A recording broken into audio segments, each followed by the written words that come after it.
पूजा पाठ, कर्मकांड, ज्योतिष सीखने एवं सनातन धर्म से संबंधित वास्तु शास्त्र, जंत्र मंत्र, तंत्र, शास्त्रोक्त ज्ञान प्राप्त करने के लिए जुड़े हमारे इस चैनल से। नमस्कार मित्रों, स्वागतम।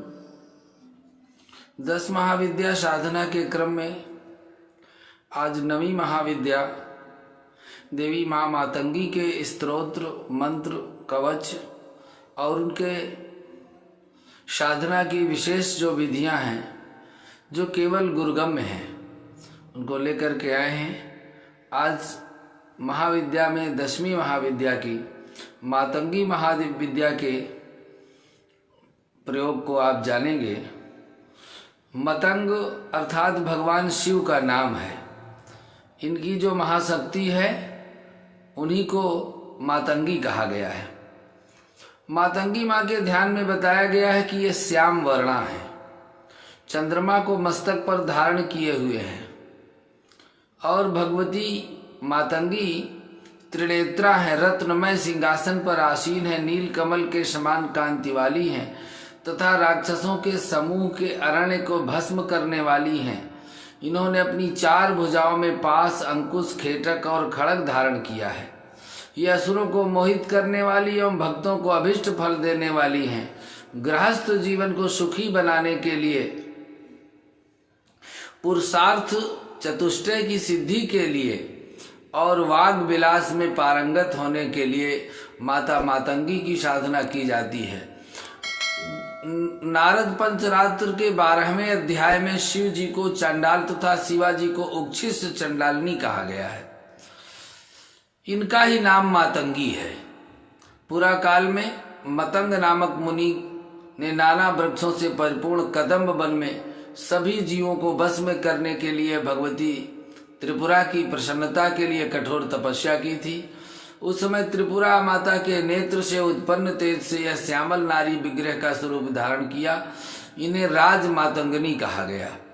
यह दक्षिण तथा पश्चिम मानाय की देवी हैं और ब्रह्मयामल में इनके मतंग मुनि की कन्या इनको बताया गया है। 10 महाविद्याओं में मातंगी माँ की उपासना विशेष रूप से वाक सिद्धि के लिए की जाती है। अक्षवक्षे महादेवी मातंगी सर्वसिद्धिदम अस्या सेवन मात्रेण वाक् सिद्धिर्लभते ध्रुवम। इनकी साधना से वाक् सिद्धि स्वाभाविक रूप से प्राप्त हो जाती है। माँ मातंगी श्यामवर्ण परावाक बिंदु हैं। इनके त्रिनयन है, सूर्य, सोम और अग्नि 3 नेत्र हैं, 4 भुजाएं हैं, 4 वेद की। पास अविद्या है, अंकुश विद्या है, कर्म राशि दंड है, शब्द स्पर्श गुण कृपाण अर्थात पंचभूतात्मक सृष्टि की प्रकृति हैं। दुर्गा सप्तशती के 7वें अध्याय में भगवती मातंगी के ध्यान का वर्णन करते हुए कहा गया है कि वे रत्नमय सिंहासन पर बैठते हुए पढ़ते हुए तोते का मधुर शब्द सुन रही हैं। उनके शरीर का वर्ण श्याम है। वे अपना एक पैर कमल पर रखे हुए हैं, अपने मस्तक पर अर्धचंद्र धारण किए हुए हैं। ऐसी भगवती यह वाणी और संगीत की अधिष्ठात्री देवी कही जाती हैं, स्तंभन की देवी हैं और इनमें संपूर्ण ब्रह्मांड की शक्ति समावेश है। परास और मल्लिका के पुष्पों से युक्त बेल पत्रों की पूजा करने से व्यक्ति के अंदर आकर्षण और स्तंभन शक्ति का विकास होता है। वशीकरण में भी यह महाविद्या बहुत कारगर है, इसीलिए इनका नाम मातंगी हुआ। और भी इनके नाम हैं सुमुखी, लघुश्यामा, श्यामला, उच्छिष्ट चंडालिनी, महापिशाचिनी, उच्छिष्ट मातंगी, राज मातंगी, कर्ण मातंगी, चंड मातंगी, वस्य मातंगी, मातंगेश्वरी, ज्येष्ठ मातंगी, सरिकाम्बा, रत्नाम्बा मातंगी, वर्ताली मातंगी। इन नामों से ये प्रसिद्ध हैं। इनकी 8 शक्तियां हैं: रति, प्रीति, मनोभाव, क्रिया, सुधा, अनंग कुसुम, अनंग मदन और मदन लसा और मतंग। मतंग इनके भैरव हैं। बुद्धावतार से संबंधित हैं। वैशाख शुक्ल तृतीया तिथि इनकी प्रमुख तिथि है। श्री कुल की प्रथम देवी हैं। वायव्य कोण से है देवी, दक्षिण तथा पश्चिम की देवता हैं। इनका स्वभाव बहुत सौम्य है। सम्मोहन एवं वशीकरण और तंत्र विद्या पारंगत, संगीत तथा ललित कला से निपुण हैं। काला या गहरा इनका नीला रंग है। मोहिनी विद्या की अधिष्ठात्री हैं और इनके जो मंत्र हैं वो निम्नवत हैं। इनकी मंत्र की माला को जप करने के लिए स्फटिक की माला से 12 माला मंत्र जाप कर सकते हैं। मातंगी महाविद्या का मंत्र मातंगी साधक को ही प्रदान कर सकता है। अन्य किसी महाविद्या के साधक इनके मंत्र को प्रदान करने के अधिकारी नहीं है। स्वयं मंत्र लेकर जपने से महाविद्याओं के मंत्र सिद्ध नहीं होते हैं।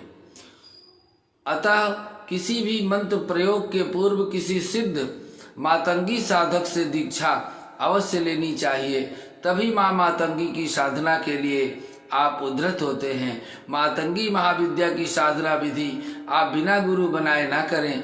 गुरु बनाकर अपने गुरु से सलाह लेकर इस साधना को करना चाहिए, क्योंकि बिना गुरु के की हुई साधना अपने जीवन में हानि भी ला सकती है। प्रथम मंत्र है उनका सबसे श्रेष्ठ जो बीज मंत्र है, ओम ह्रीं क्लीं हूं मातंगै फट स्वाहा। इस मंत्र का विनियोग है ओम अस्य श्री दक्षिणामूर्ति ऋषि विराट छंद है मातंगी देवता ह्रीं बीजम ह्रूं शक्ति क्लीं कीलकम सर्वेष्ट सिद्धे जपे विनियोग। ये इनका विनियोग है और इस मंत्र का न्यास है ह्रां ह्रीं ह्रूं ह्रैं ह्रौं ह्रः। इससे हृदयान्यास करें। इस तरह से इस मंत्र का 11 माला नित्य जप करें। यह मुख्य बीज मंत्र है माँ का। दूसरा जो महामंत्र है वह है ओम ह्रीं ऐं भगवती मतंगेश्वरी श्रीं स्वाहा, अथवा इसका जो बड़ा रूप है ओम ह्रीं ह्रीं ह्रीं महामातंगी प्रचितिदायिनी लक्ष्मीदायिनी नमो नमः। आर्थिक स्थिति को मजबूत करने के लिए यह मंत्र सर्वश्रेष्ठ है। इसी तरह से ओम क्रीं ह्रीं मातंगी ह्रीं क्रीं स्वाहा, ये सभी सुखों की प्राप्ति का मंत्र है। अष्टाक्षर मंत्र है कामिनी रजनी स्वाहा। इनका विनियोग है अस्य श्री मंत्र से सम्मोहन ऋषि निवृत्त छंद है सर्व सम्मोहिनी देवता सम्मोहनार्थे जपे विनियोग। इस मंत्र का 20,000 जप करके मधुयुक्त मधुक पुष्पों से हवन करने पर अभिष्ट सिद्धि प्राप्त होती है। इसी तरह से विंशाक्षर मंत्र है माँ का ऐं नमः उच्छिष्ट चंडाली मातंगी सर्ववशंकरी स्वाहा। इसके प्रयोग से डाकनी शाकनी भूत प्रेत बाधा सब दूर हो जाती है।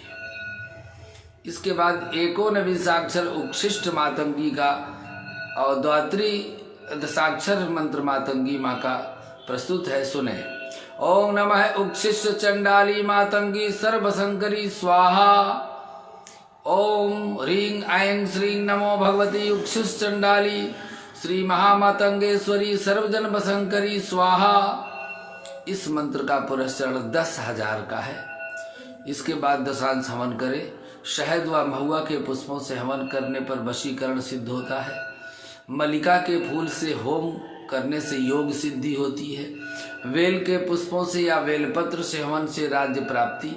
पलाश के पत्ते व फूल से हवन में जन्म वशीकरण और गिलोय के हवन से रोगनाश और थोड़े से नीम के पत्ते व फूल से हवन करने पर जन वशीकरण होता है।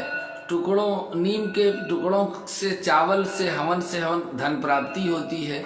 नीम के तेल से भीगे नमक से होम करने पर शत्रुनाश होता है। केले के फल के हवन से समस्त कामनाओं की सिद्धि होती है। खैर की लकड़ी के हवन से मधु मिलाकर भीगे हुए नमक के पुतले के दाहिने पैर की ओर हवन करे तो अग्नि में तपाने से शत्रु का नाश होता है। इसी तरह से सुमुखी मातंगी का प्रयोग है। इसमें 2 मंत्र हैं और इसमें सिर्फ ई की मात्रा का अंतर है, पर ऋषि दोनों के अलग अलग हैं। इनके फल दोनों के समान हैं।